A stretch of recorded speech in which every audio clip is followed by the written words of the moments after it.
This is Hidden Killers with Tony Bruschi. Travis Decker, he is the man, as of this recording, that is on the loose. There's a manhunt going on for this man out in the state of Washington. Could possibly be headed to Canada. That's what they believe. According to his Google searches, he was trying to figure out a way to get into Canada prior to his alleged murdering of his 3 little girls in a custody dispute with his wife. This is another heartbreaking story of familicide where basically the family gets taken out. I can't have him, you can't have him, nobody can have him. A real messed up way of thinking. And there were the warning signs. There was a lot of warning signs. The judge still thought, even though you're homeless and living in the back of your truck and you've taken these girls to a place to sleep amongst 20 other homeless men, yeah, you still can get weekends. That seems about right. Joining me to discuss, Robin Dreeke, retired FBI Special Agent, Chief of the Counterintelligence Behavioral Analysis Program. I'm just going to open it up to you on your opening thoughts on this case. It's the first time we're really diving into it. When you first hear about this, what goes through your mind? The first thing is the tragedy of the girls, and I immediately shifted to seeing his behavior pattern of really loving his girls. And then you hear the military background, and you see the PTSD and bipolar disorder, and then so you're automatically thinking murder suicide in situations like this, but with an escape plan. This is Tony, this is such a complicated situation, complicated man to me that I've had a hard time wrapping around just because he's complicated and it's hard to understand. First, the familiar side, obviously, but even more so his behavior after it, which doesn't fit a pattern of what we typically see. So I think there's things we don't know. Is the best thing I can really think of right now. What do we typically see in things like this, where the person that has he has PTSD, he's also been diagnosed with borderline personality disorder, which we all know is the root to so many wonderful things in the people that we cover. Yeah, I mean, it's a very dark way of thinking. It's a very messed up way of thinking where your prism is not seeing reality on reality's terms. What would you say we would normally expect in a situation like this? So with PTSD and the other disorder he has, those things come together. They can really exasperate each other, and we've seen this before in other individuals. But typically, they're very, very self-induced violence, towards themselves, not towards others. So even if you have familicide, if you can't have them, no one can have them, which also means I don't want to live either. And that's why, at first when I saw this, I started reshifting. Maybe he was, because sometimes people are doing it to get back at the ex-wife. But that then doesn't quite fit the PTSD aspect of this, although it fits the custody issue of it. But then I said, well, let's reverse it. Maybe because people typically in this situation are all about self-harm. That's why the fact that he had an escape plan or a thought of going to Canada and evading people really is unusual. And so maybe I was thinking maybe he did this to deny himself his daughters, because that's another way to look at this. Was he wasn't doing this to lash out because he obviously doesn't dislike his daughter. He loves his daughters, as his behavior arc has shown. And then when we kind of rule out maybe he did it against his wife, but maybe he did it against himself as well. But then why would he want to survive? So that's why it's a really confusing one to me. And so some of the other psychs I've been watching and listening to on this are really saying that there's probably details and data about his mental health issues that are undiagnosed, unknown, or we just don't understand the complexity of all the other factors that are coming together on this one, because it is really unusual. Well, we are certainly dealing with cluster B personality disorder type here. Obviously, he was diagnosed with borderline, and that shares a lot of other areas too, where you might have a psychopath here. You might have a sociopath here as well. Just may not have been diagnosed as that. And that may lead to explaining more of those behaviors, not just the I killed my kids and I still want to be alive. Because you're right. In his mind, from what we understand of him right now, he as twisted as this sounds, he killed his kids. In his mind, though, and this is where it gets messed up, in his mind, I think he viewed that as an act of love. I think he viewed it as an act of, well, for whatever reason, he didn't think it would be okay for those kids to be living with mom. He viewed himself as he is the right one to be with these kids, and it shows through his continued actions. Even though he's in horrible situations, that he still really wants to see these kids and be with them. And I'm thinking in his twisted brain, it does kind of come down to, well, if I can't be around you all the time, you're safer dead than alive. That makes no logical sense. But when you try to put yourself in this guy's shoes, in the prison that he's living in, a lot of victim mentality going on here, a lot of very selfish behavior going on here. And when you run it through the prison, when you got borderline, you got PTSD, you got a lot of things firing in weird places with all these other underlying disorders, I think you can get to this type of a mindset. It's not normal. It's not going to be very predictable. But I think that that's probably what is going on here. I think his version of love is not other people's version of love, but his version of love was this. And that's a scary thing, because that allows someone then to give themselves the permission to do that because they believe they're doing the right thing through their own prism. That's how I would take it. That's a really interesting leap. Shame on me for not seeing that optic, because I was thinking, all right, so we're focusing on the ex-wife, we're focusing on him, and the girls were just a tool in his world of one versus the other. But actually, from the optic, like you just presented, of he did it as an act of love for them. Hey, when all other things are implausible and aren't explained, that one actually fits more than anything else I can think of.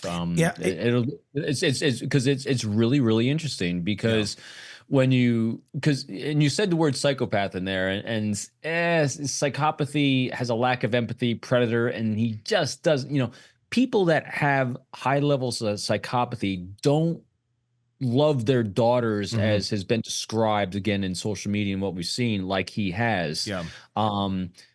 Being able to do harm against your daughters doesn't mean you're a psychopath. It means you have a lot of other crap going on sideways in your life with a broken brain, as he has clearly demonstrated. But I actually see that as an interesting thing, because otherwise, why would he want? I still don't get the why he wants to continue to live. That was. Yeah, but the daughter angle for saving them, again, you put the Tony and Robin hat on together, and that's an interesting take on it. It really is. I hadn't heard that before. I it's a very different situation, but I think the only one recently that I can think of is like Lori Vallow. She believed killing those kids was the right thing to do through her prism. Through her prism, she was getting rid of the devils. She was getting, and they're going to be in a better place. Nutter, though. Completely. But she did function for a good portion of her life without getting in criminally trouble for anything, because she wasn't doing anything. This man led most of his life, serving his country, being a dad. Then things went really downhill. Something changed. Some way of his thinking made him not compatible with the rest of society, but he still functioned there, or he still existed there, I should say. Although his prism was completely off from everyone else. That's why I'm wondering what was going through his mind, what was telling him that killing these kids is the right thing to do. Was it just a big F you to the ex-wife? I mean, that could be the simple explanation, and on the surface, that's what everyone would go to. But there's usually a little more motivation to it, especially the fact that he's still alive and he's still going. I mean, maybe that is it. I don't know. We don't know the answer. I don't know that we ever will, because if he does get caught alive, who knows what his story is going to be at that point? Because these are probably thoughts and emotions that are coming and going. Had it been a different day, maybe he would have killed the kids. Maybe he would have tried to run to Canada with them. But for whatever reason, at that moment in time, something triggered him enough to think this is the best option to go with. I don't know. Yeah, the Lori Vallow analogy, it's an interesting one. I'm glad you thought of it, that gave you the leap on this case, because I think it's an interesting angle. Although remember, Lori Vallow did that all for her own benefit because of life insurance policies and to rid herself of kids, so she could live her life, a fantasy life in Hawaii. Yes, but she believed it though. That's the thing. Was that the ultimate reason that she did it? But yes, she's also a cultist though too. Yeah, I agree. But I feel like the ends justified the means in her mind. They don't make any sense. But I just see his connection to his kids, even though he killed them, as deeper than Vallow's is with hers. Yeah. I know it's not it's like apples and different kind of apples Sure. rather than apples Yeah. and oranges He's because they he's a both Fuji. She's a Granny yeah, Smith. yeah. I just have, just because of his military background, just because of PTSD, and the life he's leading before it went sideways, with healthy relationships with people in his life, I have a bit more. I want to have more compassion and understanding for him than I do for Valo because she doubles down on Nutto. Yeah. And she's just despicable to me. And so, but at the same time, again, really interesting take. It was like you said, if he did it for the kids to save them, why not bring them with him? Yeah. Because again, I think there's so much mental health issues that I'm not licensed or have experience with on this one that it gets way far out of a field of understanding because every time we think we have a theory on it, it just doesn't completely hold. That's why I think there's a lot of factors in here because even to do it to get his wife, why would he do it to the daughters he loves so much? See what I mean? I mean, there's other ways to do that. I mean, because we've seen cases like this before with custody issues. Instead of going after the kids, you just go after her. He's got the experience. Just knock her off. Just hire a hitman. We've seen this in so many other cases where there's a custody issue, and then the spouse that's got the kids gets knocked off, or is it an attempt to knock him off? So. But again, those are as broken brains as those are. This one is more broken. There's a lot of brokenness in here, and I don't quite understand. Well, if it is the ex-wife he wants to hurt, what's the worst way he can hurt her? It's not killing her. It's this. True.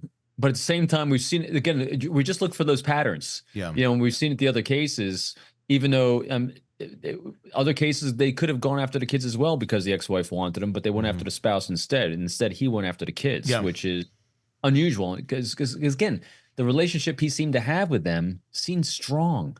Yeah. He didn't seem to treat them like objects, and so in order to do what he did, he really had to objectify them, to bind them with zip ties, and asphyxiate. That is a horrible way to kill someone. Yeah. It's very personal. It's very close, which means it's very traumatic. Very, very dark, horrible things going through that brain that can do that. Something happened there. Something happened there that broke him beyond where he had been. He was not the same person by any means. Let's talk about Travis Decker. He's out there in the woods, at least as far as we know right now. As of this recording, they're still looking for him. We don't know if he's dead or if he's alive. There's been reports of possible sightings, but I mean, if you look at the guy, and this is just one picture of him, if you look at other pictures of him online, he looks tremendously different.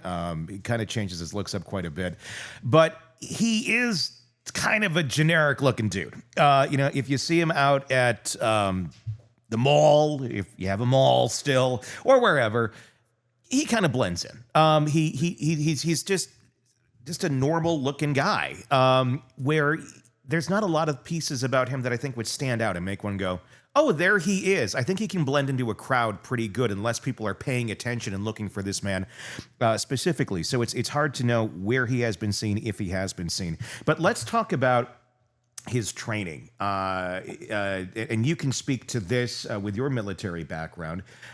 Staff sergeant rank, expert infantry badge represents years of tactical training combined with his mental illness creates a uniquely dangerous profile. With all of the training that he has and the ability to be out there in nature, he's been out there before and survived. What sort of skills does this man have that most people would not, who killed their family and then went to the woods? It's interesting, Tony. This is an area I've looked at a lot just because of my own backpacking in the woods, my own Marine Corps time as well. And people sometimes will make this leap, and I think the news is doing this right now. The mainstream media is saying that because he has this military background, he has military and survival skills. No, it's really kind of apples and oranges. When you're deployed in the infantry and have the skill set he has and the training he has, you generally are supplied, when you go out in the field. And you have resources that are available to you, even though you're out in the field and you're doing these, high-speed operations. But the one thing that sets him apart because of his background, being a staff sergeant, infantry, and this experience is he has experience and reps in suffering patience, and being uncomfortable. That is what the edges that he has and what the military has, is that you can really suck in situations and just keep on going. So that's what the training really is. And that's why he didn't rely on his military training. He actually went and actually lived off grid for a while. He did these backcountry things because he didn't have reps in that. Because I am, as you and I have talked, I am a survival show junkie, reality survival shows. And regardless of them, with people with military backgrounds, it is a skill set that's not the same as a survivalist. And we've seen this with other people too, on other cases where they said, oh, he's got military background, he must be able to survive well in the woods. Not necessarily, because survivalist is survival skills in backcountry is a very, very different thing than actually military background. Military is skilled in suffering, patience, and being uncomfortable for long periods of time, which he's going through. So if he's still alive. So that's why I think he added on top of those skills before he did this. That's why which is also interesting. You know, this was not impulsive. This was a plan. Want more on this case and others? Then press subscribe now and don't miss a moment of true crime coverage from Tony Bruschi and the Hidden Killers podcast.